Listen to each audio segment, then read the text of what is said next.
Well done, Bunny. Well done. Spoken like a true parent.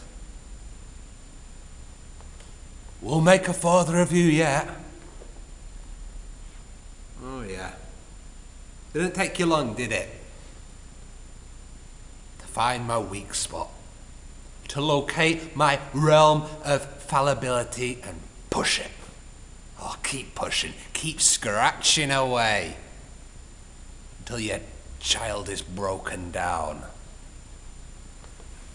How dare you? How dare you? Post a video on my Facebook making digs at my hair loss. What gives you the right? If you knew anything about me, you would know Paul's hair loss. Don't go there. Do not go there. Mother never did. She knew I was very, very sensitive about it. She knew how difficult it was for me. Perhaps it's more difficult than coming to terms with her dying. Because this is different. This is accepting that I'm dying. That I am losing the battle. Here is one battle I cannot win. You face difficulties in life and you overcome them. But this is one, no, you've lost.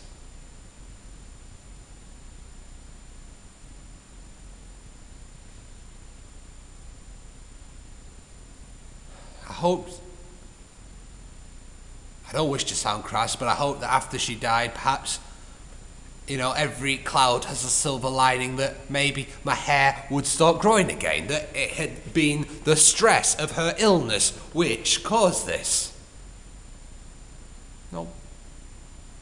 And looking back, it took me a couple of years to actually accept that I was losing my hair. A couple of years of, seeing yourself in the mirror and just brushing it. No, it's fine.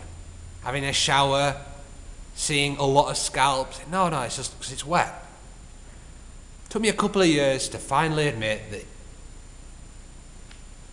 okay, I'm losing my hair.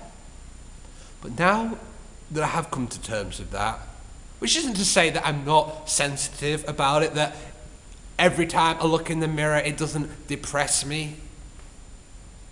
But looking back, I can admit now that it was in 2006 that it began.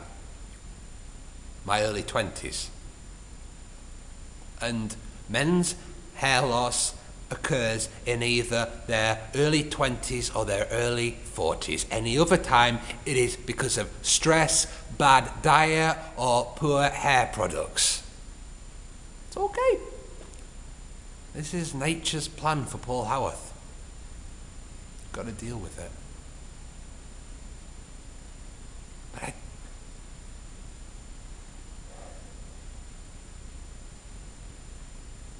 I can't help but wish that it had happened in my 40s, because it'd be so much easier to deal with then, because it's not easy being in your 20s. And then I'll be married. I'll have a house. I'll have possessions. Maybe even children. I will have got somewhere in my life. But now, I've got nothing. I am nobody. And on top of it all, I have to deal with this. I don't want to sound immature, but it's not fair. It's not fair.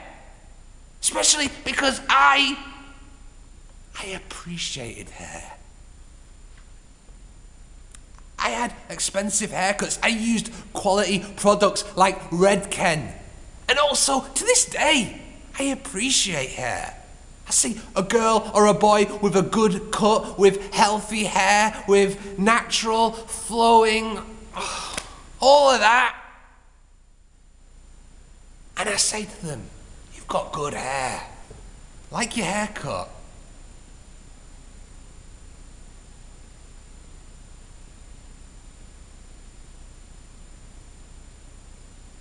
I don't want to be an observer on the outside. I want to be one of them with good hair.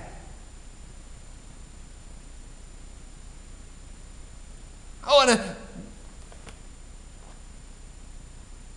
want to go to the barber's and get a decent haircut, a hairstyle. Not just deal with this, make me look less bald than I am.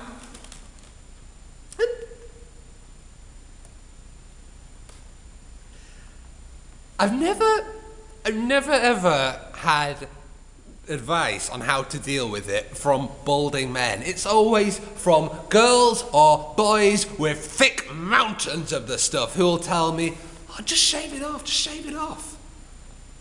I don't think so. I'm not joining the bald men shaved headed crew. No thanks. And also that, that completely exists on whether you're comfortable with the shape of your dome.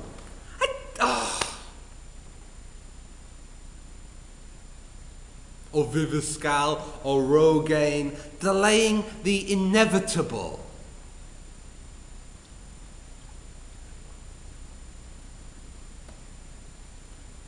And then hair plugs, hair transplants. I mean, the adverts for those in the back of EasyJet magazine, they just scream loser, psychopathic, male exploitation. And I'm too smart for that.